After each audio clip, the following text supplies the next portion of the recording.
nyame ade hye odom ne asomdwe mu brohu ne nhira fia jonya nkrompon ne Awurade Yesu Kristo ne honkron enkamo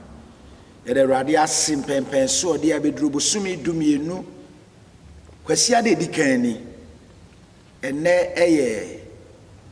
Awurade kwanhwe a etoso mienu the second advent kwasi ada nan a edibro nyanim no we ni etoso mienu se watie efiri na wotwe etwa mu a ahosiesie Awurade akwanhwe a na eguso ka ho asem yede Awurade asim pempen so de abeduru yenim se ebre kakra aka na afia kɔ na wie ode ebetwa nkunimdie ne ade onyam so ye Awurade mu gidie se 2021 ebeye nkunimdie afe coronavirus ebefi hɔ akɔ a yehu biewu nanso ansa na nodofo miguso ebo kokɔ miguso tufo miguso esrew se bobode ma owie free nose mask da bomoden wo hand sanitizer odofo da fire adwuma ene covid protocols aka nyina odofo manyo city nia etwato o kyena nyame yadoma Ghana ye koto santen ato aba odofo me hye unkran abato eye o mamba pabia sede. It is the civic responsibility of every good citizen iti moma yenko ne yenkoto aba menka sa abato no kra ye to ayi hwehwe se wan to aba sebio okwasea beto aba ayi sebio okwasea na wabedi o man so adi nkwasea sem sebe iti moma yenko yemfa nhihye nyina anya adwuma abato ya adwenkyere enye atutura asem enye ntokwako enye emabo enye tuotuo unim se akokɔ party na betimi ato ama aye oman yi anu ato ama no unim se odwan party anu ato ama no eya somdwie mu odofo me hye unkran ti moma yenkoso mo mpaya to abani yie no wanse no to abani yie utu wie a na wabobɔ no ne tintin mu ubobɔ no ne tintin mu se electoral officers na mobɔ ama wo a utimu atimu ne se mentimu ne se timu ne se ewo box nim na nkotra obi hye ama amfa ohawa ama afibia yeto aba no abe sei etoso miensa na emwa ewo ye amanyo ene amamuo mu odofo ene dey akenkan sem miensa odi aman ne edikan odifo Yesaya homa ne tie aduanan chichemu duba ko edikan na Isaiah 41:11 de etoso mienu no ewo Petro homa etoso mienu timiensa chichemu nwotwe ekosi dunum 2 Peter chapter 3 verse 8 to 15 na ne etwato no ewa sempa no se de Marko twerema eti edikan chichemu ba kokosi nwotwe the gospel according to St. Mark chapter 1 verse 1 to 8 and me pese mekan odifo Yesaya enhoma no Isaiah 41 to 11 moma yintie Awurade asem monchechire me manhwere munyankopon ena osie monka abodwosem enkyere Jerusalem na mommo no kase se na kudie asa se wode ne mfomso ache se ne bone nyina ho wanya Awurade nsem immoho obi ne etiemu ese mommo Awurade kwan ewo esre so montene anwea pradada so tempon ema yenya nkrompon mommema emmohwe nyina so mommra emmepo ene enkokuo nyina ase na de eye afuafu enye asaseta na monchimonka enye trontrom na Awurade enu onyam ebeyi ne ho adi na honam nyina abomu ahunu efiri se Awurade ano ena aka eni bise tiem na mebisa se mentiem san honam nyina ye wura na ne papa nyina etise wuram ehwirein ewira edwan na ehwirein etwam na Awurade home ehu faso ampa oman no eye wura edwan ehwirein twam na ye Nyankopɔn asɛm etim hɔ daa frokɔ bepɔs a ekron so o sempakafo Sion ma one so ahoden so o sempakafo Jerusalem maso ensuro ka kyerɛ Yuda enkuro sɛ hwɛ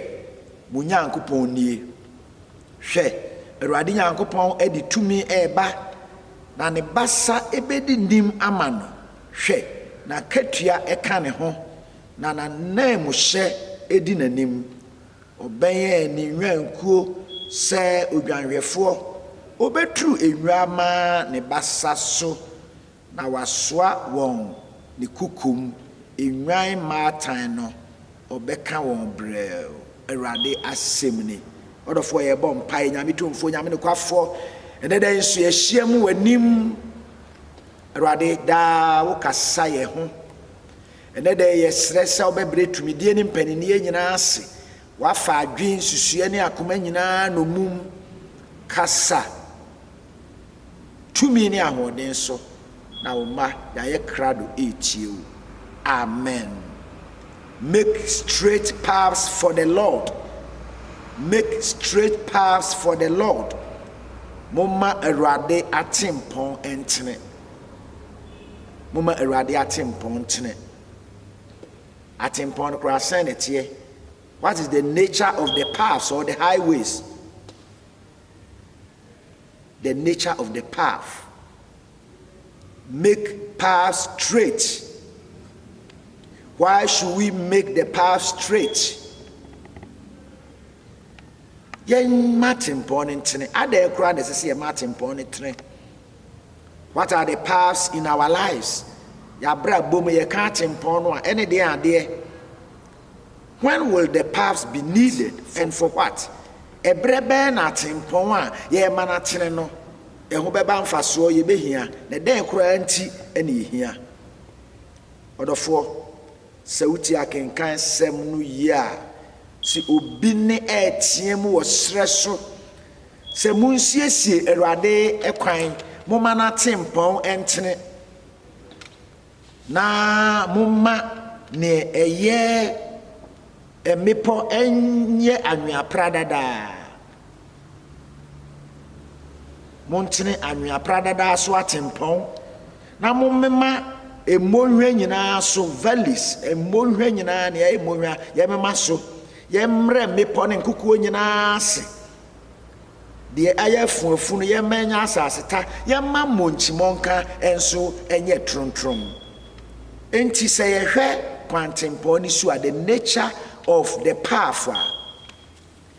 ayamonchiamonka akonton serpentine crooked ye wo monhwa wo valleys ye wo monhwa wo ene ye wo mepo ene nkokɔ nso ewo so ti se car na udi tu kwan a eduru ba bi ese fro a eduru ba bi ese sane a ekwan no ba bi eye rough road a sabre be ka se potholes ewo so ntokro ewo so a untimi faso aye trontrom emawo odofo sa ne kwan ni su ni etie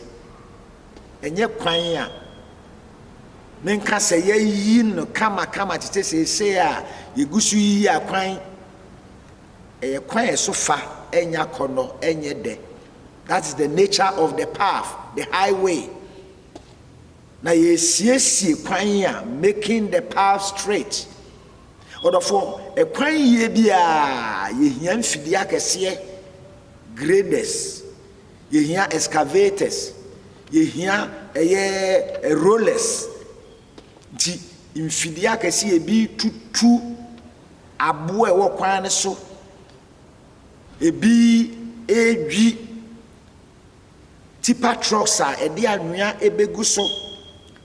na cars ni bia faso grader ni bia faso a de anwea no atretre so a ye wo rollers ne nade ne tires ne ye nade be faso a na tintim so kosi se ebi e de asphalt ana se kota ene abo begu so na afi yenya kwan a yetimi fasoma eyi sɛ wobisa ban na ɔkyerɛ wo sɛ ne kwan wuyi baako kilometer baako aborɔfo kwansi baako a ɔdɔfoɔ ɛyɛ sika bebree ɛgye mmerɛ titomri bi a kwan bi wɔ hɔ a wɔyi a awia ɛne anadwo nyinaa wɔyi sɛne ɛbɛyɛ a obɛtumi akɔ ntɛm akwan yi ɛna fam momma Awurade atempɔn ntene yɛyi kwan bi ama Awurade ɔdɔfoɔ adan kura nti na sɛsɛ yɛ ma Awurade atempɔn a yɛka ho asɛm atene na atempɔn no koraa ɛyɛ deɛ ba adeɛ yɛbɛhwɛ wei ayɛ sansɛm bi a yɛde toto ɛyɛ obi a bɛka sɛ ɔyɛ ruler obi odi adeɛ ɔhimpɔn bi na ebi a watu kwan ana ofiri baabi kɔ baabi yɛte akuraase no yɛhu sɛ yɛka sɛ ebi a ɔmampani ɛbɛba kura ebi a ne kwan asɛe wobɛhwɛ ne yɛkɔ communal labor ɛkɔ yesu adwuma ne adeɛ ana sese ebire mu wobɛhwɛ ebi ɔkyena no bɛba a aka bɛyɛ na wɔtwe kwan asɛe ɛfa so enye yie na grader na kɔ na ɛfa so esiesie so ɛsan sɛ onipa kɛseɛ bi ɛɛba ɛsɛ sɛ esiesie kwan bi ɛma obi fa so make straight the paths of the Lord adɔfo ɔdɔmo ɛwɔ yɛn Awurade Yesu Kristo mu enti yɛbɛhia mfidie akɛseɛ yɛhia sika adagyeɛ ɛho hia a yɛbɛtumi ɛde ayi kwan bi ama obi a ɔyɛ kɛseɛ bi afa so na yɛka ɛkwan koraa ɔdɔfoɔ ɛyɛ deɛ ba adeɛ ho asɛm na yɛka mmere biara yɛka kwantempɔn ho asɛm no yɛka yakoma our hearts are the highways our hearts are the path enti yakoma yi na Awurade ɔba bɛhyɛn mu as it were yakoma yi na yɛ kwantempɔn ɛsisi esiesie na deɛ bɛn ɛna twerɛ kronkron ɛka fa akoma ho ɔdɔfoɔ sɛ wokan odiifoɔ Yeremia nhoma no wokan ti du nson nkyikyɛmu nkono a na ɔka afa akoma ho sɛ ɔse akoma ɛwɔ hɔ yi ɛyɛ naadaa sene adeɛ nyinaa na ɛyɛ nsɛmmɔne paa hwan na obenya mu ahunuyɛ the heart is deceitful above all things and desperately wicked who can know it nti akoma ɛyɛ adeɛ a bɔne ankasa ahodoɔ wɔ mu ɔse ɛyɛ naadaa sene adeɛ nyinaa nsɛmmɔne ɛwɔ akoma mu wokan Genesis 10 nkyikyɛmu num so a na mmerɛ a nipa ɔhwɛ aseɛ wieyɛ na afei ɔsɛ nipa na akoma nyinaa na bɔne nkutoo na ɛwɔ nipa akoma mu ti akoma mu nsɛm no ɛyɛ nneɛma bebree sɛ wokan asɛmpa no sɛdeɛ mati otwerɛ maayɛ ti dunum nkyikyɛmu du nwɔtwe ɛnso ɛɛkɔ a na ɔɔka akoma ho asɛm Matthew chapter 15:18 following moma yintie ɔse na deɛ efiri anumu efiri adie efiri onipa akoma mu na ɛno na egu onipa ho fi na akoma mu ɛna adwemmɔne awudisɛm ayefasɛm adwamansɛm awifosɛm adansekrumu ɛne abususɛm fire yenom ɛne nneɛma a egu onipa ho fi otoa so na Yesu ɛne nkurɔfokuo no Farisifoɔ no ɛka nneɛma a egu enipa ho fi ɛna Yesu ɛka sɛ ɛnyɛ sɛ wahohoro wo nsa a wodidi ho asɛm titiriw na mmom akoma mu emu ɛna bɔne nyinaa firi ba de ɔdɔfoɔ yɛka ɛkwantempɔn bi a yɛyi ama Awurade a na yɛ akoma ho asɛm ɛna ɔka ti akoma no nneɛma bɔne nyinaa efiri akoma mu ɛno ɛna yɛbɛka sɛ akoma no ayɛ abonkyimɔnka akoma no ayɛ mmepɔ akoma no ayɛ ne ayɛ akyeakyea akoma no ɛnyɛ trontrom enti ɛsɛ sɛ yɛsiesie akoma no na sɛneɛ kwantempɔn so tɔmmere bi ɛnyɛ pothole ɛne kyeakyeakyea ɛne mmepɔ ɛne mmɔnhwa nko a tɔmmere bi ɛkwan bi wɔ a armed robbers ɛyɛ akwanmukafoɔ koraa tumi ɛkɔ tɛ so enti akoma no yɛbɛka sɛ it can harbor even armed robbery akorɔmfoɔ awerɛmfoɔ ɛtɛ kwan no so te kyɛ sɛ bɔne ahodoɔ a ɛrekɔ so akoma mu no ɛyɛ bebree ɔdɔfoɔ ti sɛ saa na akoma no teɛ deɛ a ɛneɛ na adeɛ bɛn na ɛsɛ sɛ ɛyɛ akoma yi ɛsɛ sɛ yɛsiesie akoma yi sɛ kwantempɔn ma Awurade obi ne etie mu ɔsrɛ mu monsiesie Awurade kwan na momma na tempɔn tene nti akoma yi ɛyɛ kwantempɔn a ɔdɔfoɔ akyeakyea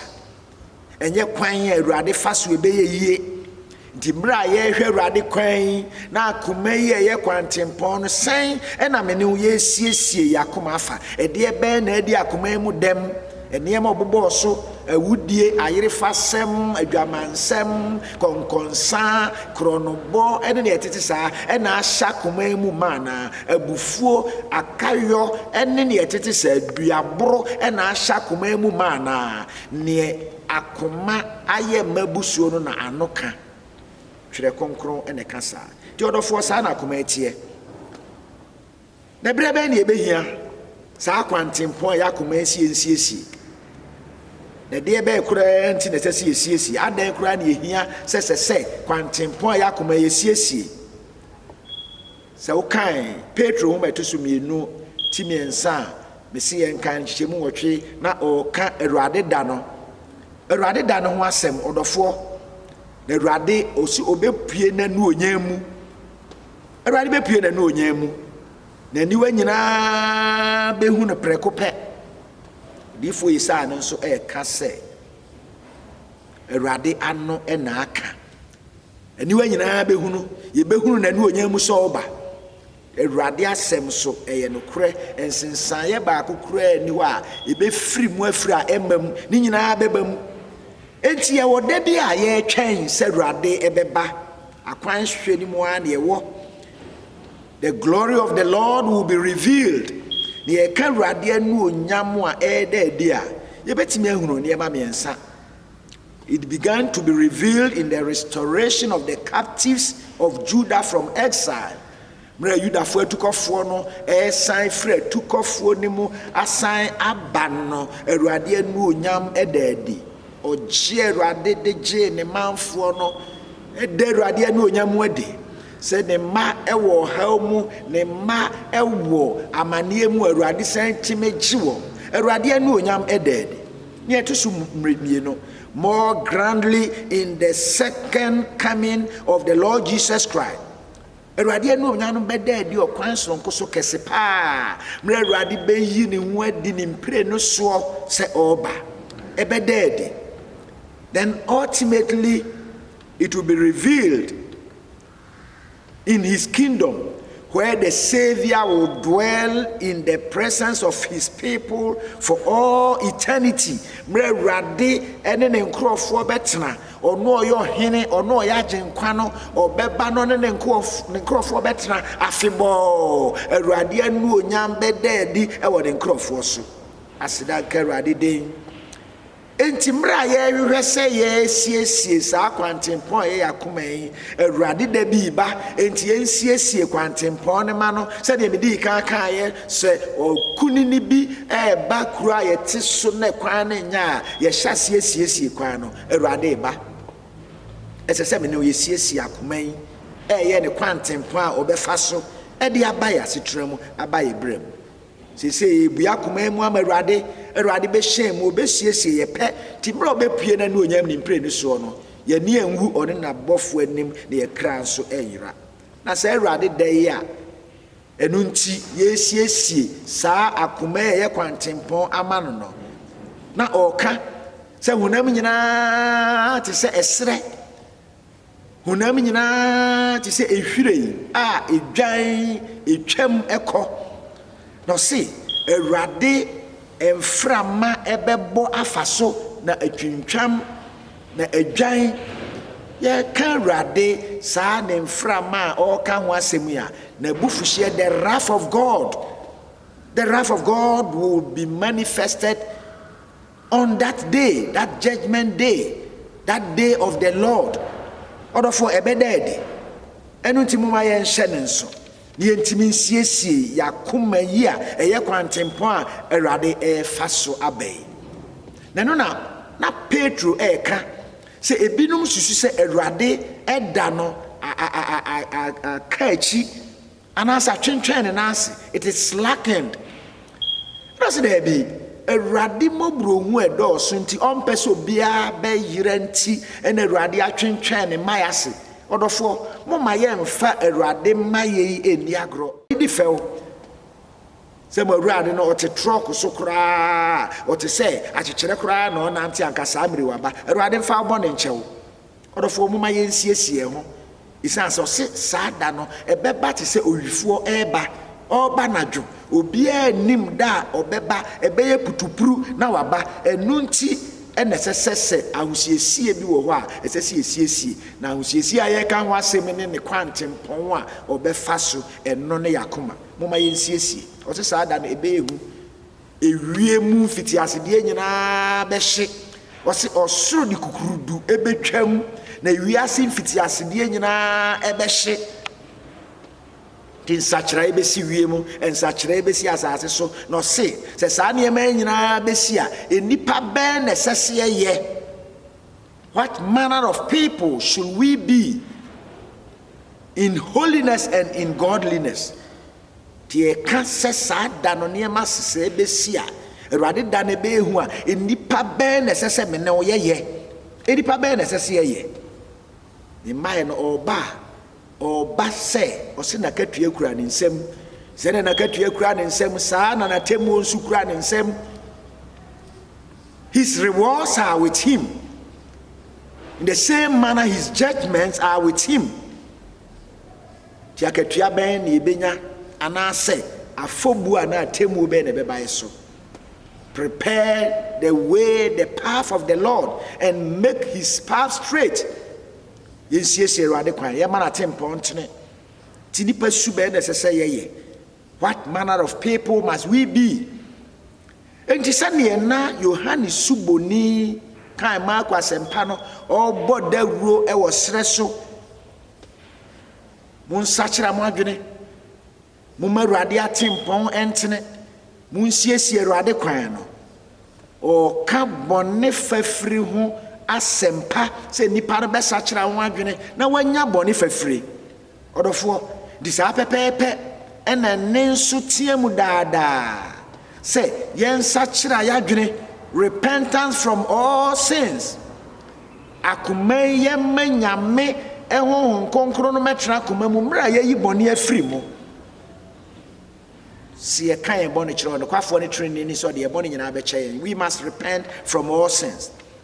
We must conduct our lives in holiness and in godliness. Yabrabɔ no ɛsɛ sɛ yɛ kronkron yɛ ne Nyamesuro mu ti asiesie a yɛsiesie yɛn ho yɛsiesie akoma sɛ kwantempɔn amonchiamɔ nka nyinaa yɛma yɛ trontrom yɛma mipo nyinaa abrase na ne ɛyɛ valleys ɛno nso yɛfele valleys nyinaa na kwantempɔn no adam. Yohane Suboni mra ɔbɔ dawuro no ɔka sɛ ɛnyɛ ɔno ɛne Messiah no na mmom ɔno de odi n'anim ɔbɔ dawuro kwa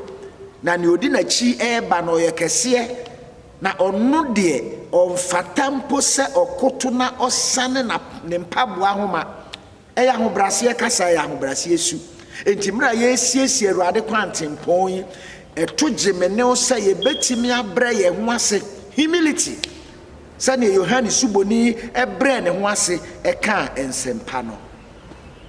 Ɔdɔfoɔ medika aka sɛ ɛkwan bia yɛyi a yɛhia machines akɛseɛ a ɛtimi bubu abotan tobri bia baabi wɔ koraa wode dynamite ɛyɛ tumi bi adeɛ bi a ɛde hyɛ ɛbuo mu na paapae no. We need those machines. Ɛno ne Nyame asɛm Yeremia ɛte sɛ hammer, ɛte sɛ asaa ɛbobɔ aboa kɛseɛ soma ɛpaapae.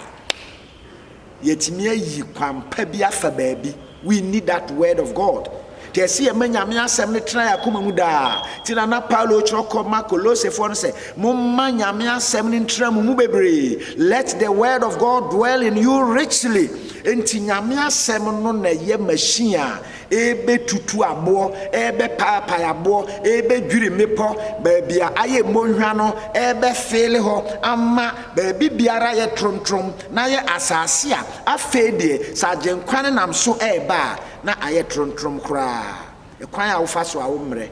odofo ete se me no yesiesie yakoma saa. Make straight paths for the Lord. Muma Awurade atempontene. Enti ne edi kan a me pese ye hye ne nso.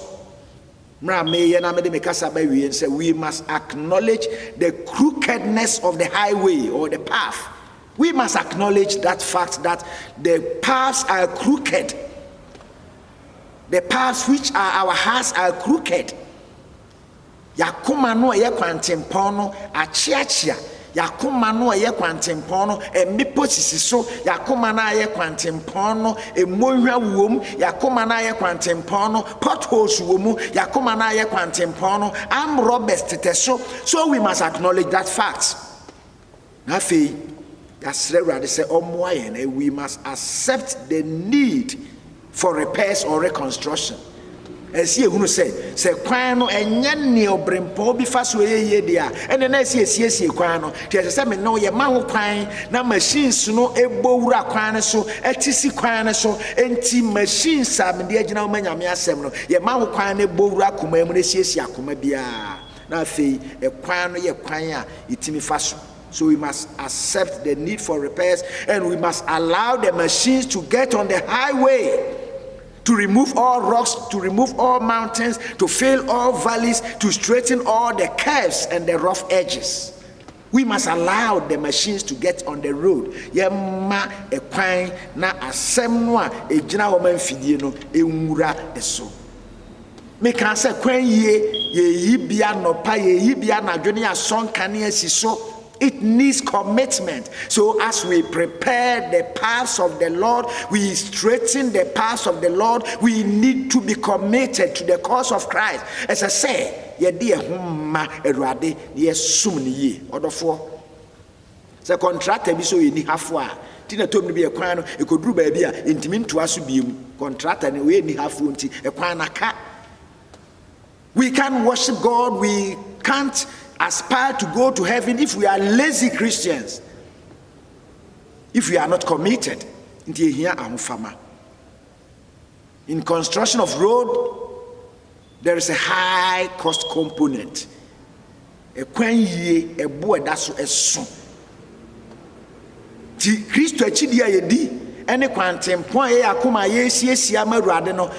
brings some cost elements. Odofo se Kristo sum ho ankomu a untimi nsum Awurade yie. Wo pese Kristo sum ye fofofu mawa untimi ensum Awurade yie. Wanhwe a heaven no ebeba no yebeyi otochene. We must make that commitment. There is a cost for discipleship.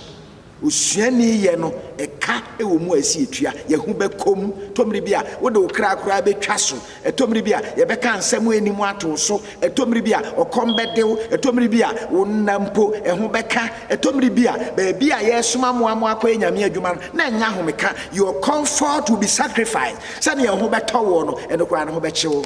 ehu beche no. And so there is a cost to be borne.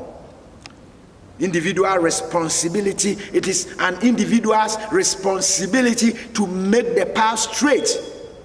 Making the path straight is an individual's responsibility. See a Awurade akwantempo atene no e yankran biara sem. Me an ese me bomoden se meyi me kwantempo. Wa so ese se bomoden se obeyi kwantempo. Obi ntimi meyi mayen. E bi obi betimi the machines na boa yen. Nanso e yankasa ya sudie. Odofo, prepare the way of the Lord. Make straight his paths. Munsiesie Awurade kwan na mama na tempontene. Odofo enhyira ne otie Onyankopɔn asɛm na odiso. Me ne obo mpaye. Nyame tumfo ye da wase ne da nso wasɛm ade amayen. Usiensiesie wo Awurade wo kwan ye mo atempontene. Yakoma ne sa kwantempon yi abone ahyemuma. Akoma ye dada force ade nyina odifo Yeremia wonam ne so ka kyerɛ ma wasɛm a ɛyɛ honhom famu asa Awurade hama no emubu akoma yi botan biara e wakoma yi so emubu no ma wasɛm egyina hɔ sɛ ma ɛyɛ mfidi akɛseɛ no mmɔnwura kuman mu na enwiri mmepɔ ne nkukuo nyinaa engu na baabi biara a ayɛ mu nkyimɔnka ɛntenetene no gutters ɛsɛ sɛ yi ɛfa kwantempɔn so ɔdɔfoɔ yɛkra dɔfoɔ Awurade yɛ saa man ma wasɛm a ɛyɛ adeɛ nyinaa ne siesie pɛ Awurade ma yɛhu sɛ buo bi wɔ hɔ a ɛsi etua ɛwɔ w'akyidie mu yɛnso mu nkosi awieɛ na sɛ wopie a yɛne anwu no abɔfoɔ anim ne yɛkra nso anwera yɛbɔ mpa yɛsrɛ yarebɔne a bɛsensɛn wiase kɔn mu no Awurade mepagya me nsa kyerɛ wo srɛ sɛ Awurade ma ahumɔborɔ no ɔsoma yɛn na yi yarebɔne firi yɛ so ɛntɔ sɛ 31 December afi mu Awurade yɛnnuru saa da yi mu no na Awurade nka yareɛ yɛnhunu aseɛ mporoporowa biara abato a yɛto no kyena ɛyɛ ɔmampani ama ɔman Ghana ɛyi mmarahyɛ badwamfo ama ɔman Ghana Awurade yɛhwɛ wo kwan yoo Awurade yɛhwɛ wo kwan Awurade wankasa yi adikanfoɔ man nipa ɔman da wɔn akoma so ɛnyɛ nipa a ɛpɛ wɔn ho anya ɛnyɛ nipa a ɛde ɔman yɛ agoro atɔprɛ ɛnyɛ nipa a ɛsɛ sɛ ɔman yɛ agyapadeɛ ɛde akɔsie baabi na wɔne abusuafoɔ ɛne wɔn adɔfoɔ adi Awurade ma nsa so sɛ honhom bi tumi bi nipa bɔnefoɔ bi so ɔbɛsɔre ayɛ hurukadeɛ a ma utumi emrɛ wɔn ase ɛkɔba sɛ Awurade wode wɔn gu dan mu ɔkyena bi ɛto abawie ɛsɛ sɛ woma wɔn ani fra bi ɛto abawie mpo ase na wabue wɔn ani ama wahu abato esunsunsuanso a Awurade wo tumi yɛhia asomdwie o asomdwie hene wɔ asomdwie ɛni hene ɛwɔ man mu Awurade biribi bi ɛdo bi akoma so Awurade yɛ ɔman nyinaa akoma so adeɛ ma wɔn wɔn wani da so asa Awurade hyɛ wɔn anuonyam na ma wɔn da so yɛnim nyame a yɛagye wadie sɛ wotumi adeɛ nyinaa ayɔ anuonyam ne aseda ne die ne nkamfo nkan sɛ watie yɛn sɛ deɛ wotie yɛn daa sɛ yɛbisa wei nyinaa wo dɔba korɔ ne agye nkwapa Yesu Kristo de mu amen afei ɔdɔfoɔ ma yɛn hyira ɔno asomdwe Nyankopɔn no akasa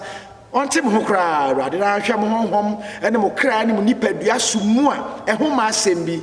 wɔyɛ Awurade Yesu Kristo ba mu Awurade nka mo ho na ɔnsiesie wo pɛ amen